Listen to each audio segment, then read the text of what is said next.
sorcery or conjuring any spells. I believe in the patient. Are we rolling? Rolling.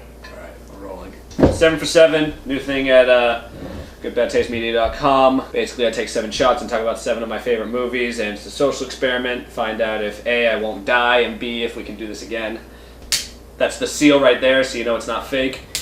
Yeah. Jose logo right there. I'd make it my family crest if I could. Yeah. A glass of water too, just in case things go south. Oh my god.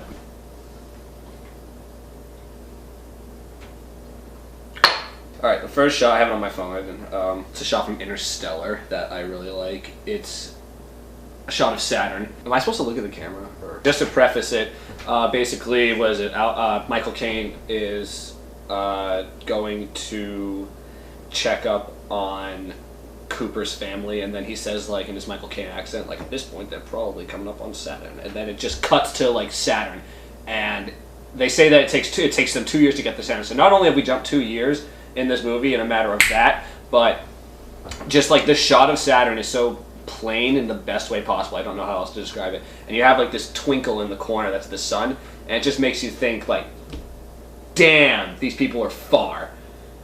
And like the music too with Hans Zimmer, because Hans Zimmer's just amazing. Just, oh my god, it's great. And then, I mean, then they cut it to like a zoomed in shot to just see how small and insignificant this space shuttle is that it goes by Saturn. But the shot before it is really the big one where it just shows just how lost in space they are. And really, I mean, like, Interstellar has like a lot of, you know, polarizing opinions about it, but one thing that I think everybody agrees on is that the camera work is pretty amazing. First run. And it's funny how how did I end up being the guinea pig? It's a weak. You think that's not weak at all? It's a little weak. I got a little bit on the table. I'm sorry. Okay, the second shot. It's from, ironically, 7for7. We talk about 7for7. What's that? 7for7 with 7. Brad Pitt and Morgan Freeman are in a huge chase scene down this alleyway. It's pouring rain. Really like the definition of wet. And what is it? The killer that they're after like pins down Brad Pitt, and he has a gun to his head. And first they cut to a close-up of the gun against Brad Pitt's head, and then they cut to a close-up, a low-angle shot of the gun pointing down, but they really like only show like the top of the gun, like the shaft, and then like the person's face is so blurred out, and it's like beautiful. It's just like the only thing that matters in this shot right now is this gun, almost, as opposed to like anything else, like the person holding it or any of the circumstances. Like Brad Pitt literally thinks in this situation, and you probably think too for a second, like Brad Pitt is going to die. It's cool. It's a cool shot. It's suspense. It makes you feel suspense. I don't think that's a phrase I can. It puts you in suspense, in a mood of suspense. Let's say that. Am I allowed to answer Snapchats while I'm filming? This is like a short distance of time between shots. Like this is not good. Third shot. It's from V for Vendetta. V kicking all these people's asses, and you know the one guy, not the one guy, well actually the one guy now because he killed the other guy, Creedy, like, you know, he's trying to shoot at him, misses, or the bullets don't work on him, who knows. Alan Moore wrote the comic book. And then the last, you know, when he's out of bullets, you know, you usually just hear like the click and that's it, but in V for Vendetta they literally do like almost this first person shot from the cartridge of the gun as like the round is going in to, how do you describe that? Like the barrel? Yeah, like the barrel, like where the bullet should be, like goes into the... Alright, so the bullet enters this barrel, and it's like, you know, the cartridge is empty, so, you know, all you see is just this hole with V in it. And like, it almost like it looks like Scorsese shot it, just like it was just a lesson on film history almost, but I don't know, it's just cool. It's the depth of field in it, I guess. It's just like, I remember seeing that for the first time and thinking like, wow, I've never seen a shot like that before. And just like really like just conveys so easily just like the fact that A, this guy's out of bullets, and B, nothing is stopping this individual. He's almost impervious to bullets, like a Superman. This is a double. I don't agree with this, but tonight I'm loving you.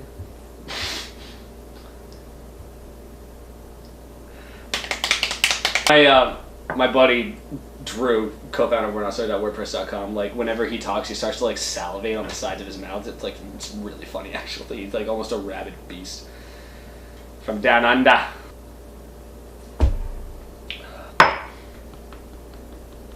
For my favorite movie, Pulp Fiction. So, you know, oh my god, I really like Pulp Fiction, so fucking original. Pulp Fiction has a shot in it.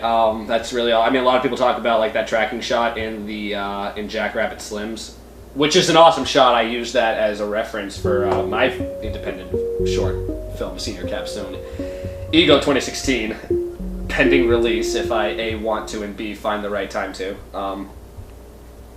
Wonderful film.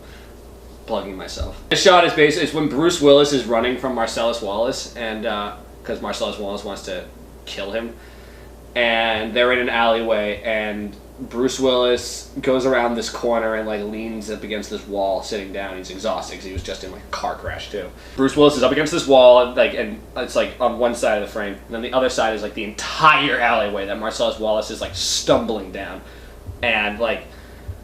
I feel like I've said depth of field like 3 times now, but I mean like the depth of field here is just wild, and like you have like this detailed expression on Bruce Willis's face with the blood and the panting and the breathing, and then you hear like the gunshot from Marcellus. But like it's such a great way of seeing like somebody's like so far away, but at the same time so friggin' close, and it's my favorite shot in Pulp Fiction, but again, like I feel like it doesn't do justice to the fact that Pulp Fiction is just a really well shot movie, and I feel like all the movies I've mentioned are just really well shot movies.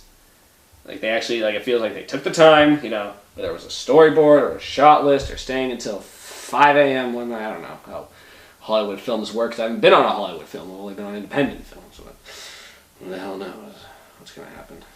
Maybe I will make a Hollywood film. Screw Hollywood. I hate feet in general. I'm always like in a constant state of sweat. Can't wait to pet Bandit and Ginger, and I'm kind of a diva. Alright, I've had this USB in my pocket for like 3 days now. 32 gigabytes. Numero 5. Star Wars.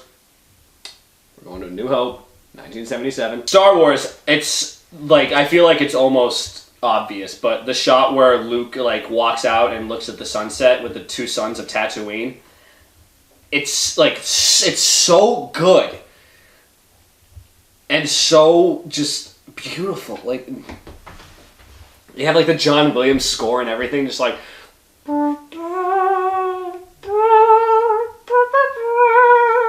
if that was awful, cut it. But yeah, his back is to the camera, super wide shot. And he's just looking out, and you could just tell this kid, A, does not want to be here, and B, is just destined for so much, such greater things. Grossly greater. GG. Can we patent that? Phantom Menace is an awful movie. Like, don't get me wrong, it is. But it was targeted towards kids, and I saw it when I was a kid, so I loved it when I was a kid. And so, you know, when you watch it, you love it just because it reminds yourself of your childhood. But the internet wasn't even around then. That's fame, baby. Hayden Christensen sucks too. Can't explain it.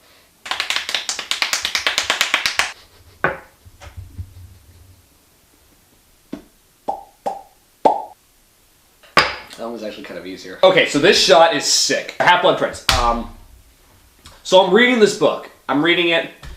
Great book. I honestly think it's like the most underrated Harry Potter book. They light Hagrid's hut on fire. It's tragic. You know, Harry's just like, fight back, you coward, and then like, you know, tries to like hit him with that Half-Blood Prince curse that he uses. Bellatrix Lestrange is like, oh, like, I want to kill Potter, and then Snape's like, no, he belongs to the Dark Lord. And then he like goes to like walk over to Harry, you know, like as a methodical villain does or whatever. And they cut to this shot. It's a really wide ass shot. Well, fuck, I'm getting ahead of myself. So like I read this in the book, and I'm thinking, because just the way I read books is I think of how it would be shot if it were in a movie. Like, it's just how I think in general. Like, when I'm walking down the street, I think, how would this be shot? I don't know if that's weird or not. So I'm picturing it, like, you know, this really wide shot, like, almost Wes Anderson-y, or Breaking Bad, if you want to make that comparison, of Snape, like, walking towards Harry while he's on the ground, and, like, the Hogwarts castle is, like, in the background. And, like, you know, it's, like, it looks horrible, and, like, there's, like, the dark mark on the sky with the clouds. And then in the movie, that's exactly what happens. And like, I love this shot so much just because like it's what I initially visualized, and so like, you know, it's almost like a tip of the cap to Reed. Like they gave a shit what I thought, but how are we gonna get my car back to your place? Oh shit. Last one. I didn't spill a single drop. Oh my god, my mom is not gonna be happy about this. I'm trying to think of like a good last line.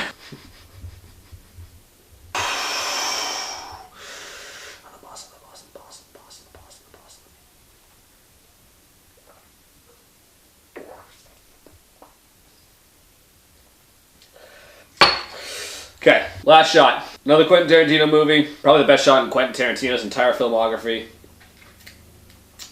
Inglourious Bastards. Opening scene. Opening scene is arguably the best scene in the whole movie.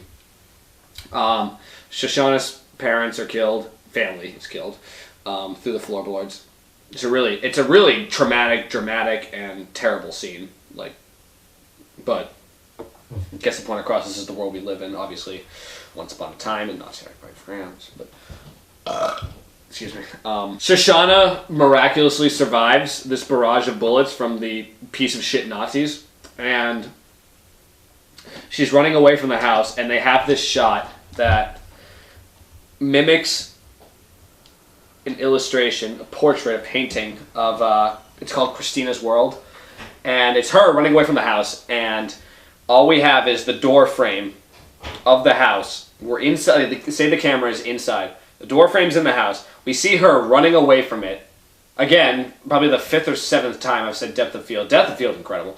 And then around the door frame is just pure blackness, utter darkness. And just her running. And, like, she's clearly, like, you know, gaining ground, but it looks like, just from this distance, she's not gaining anything. And, like, she's running basically in place. In terms of filmmaking, it's pretty cool. And it mimics this painting called Christina's World just so well. God knows if it's what Tarantino had in mind. He probably didn't, but then when someone mentioned it, he'll say he did. That's the perks, I guess. Quentin Tarantino's made, like, arguably a lot of bad movies. I don't think so, but a lot of people think that. And then, like, people look at, like, a James Cameron where he's arguably made maybe 2 bad movies. Maybe even 1. I mean, Titanic. I hate Titanic, but a lot of people like it. I hate bigots and liars. Basically, my 7-for-7. I mean, what we do? We did Interstellar, Saturn shot. Dope. 7, dope. V for Vendetta, sick. Star Wars, as always, you gotta include Star Wars. Did I miss anything at all? Pulp Fiction, did HP. God, I love Harry Potter so much. I'm so worried that Fantastic Beasts is gonna suck. Trailers are dope, but a movie only looks good until it sucks. And Inglourious Bastards. Those weren't really in any particular rank. Movies are cool. Watch them, but I don't give a shit. Gonna do one last chug.